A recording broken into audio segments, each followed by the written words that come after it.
ಅಹಮದಾಬಾದ್ನ ನರೇಂದ್ರ ಮೋದಿ ಸ್ಟೇಡಿಯಂನಲ್ಲಿ ನಡೆದ high voltage ಪಂದ್ಯದಲ್ಲಿ Gujarat Titans ಅಬ್ಬರಿಸಿದೆ.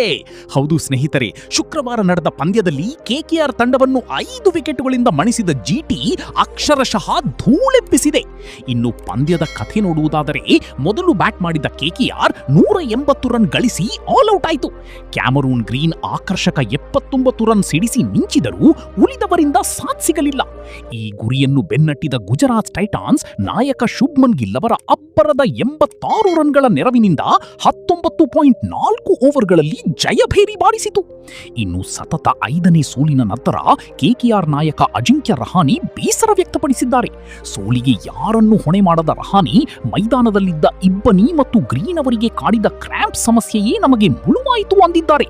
ಪರಿಸ್ಥಿತಿ ನಮ್ಮ ಪರವಾಗಿ ಇಲ್ಲದಿದ್ದಾಗ 1000 ಯೋಚನೆಗಳು ಬರ್ತವೆ, ಆದರೆ ಇಬ್ಬನಿಯಿಂದ ಬೌಲರ್ಗಳಿಗೆ ಚೆಂಡು ಹಿಡಿಯುವುದು ಕಷ್ಟವಾಯಿತು ಎಂದು ರಹಾನೆ ಅಸಹಾಯಕತೆ ತೋಡಿಕೊಂಡಿದ್ದಾರೆ. ಒಟ್ಟನಲ್ಲಿ ಗಿಲ್ ಆಟಕ್ಕೆ ಕೆಕೆಆರ್ ಪಡೆ ತತ್ತರಿಸಿ ಹೋಗಿದ್ದಂತೂ ನಿಜ.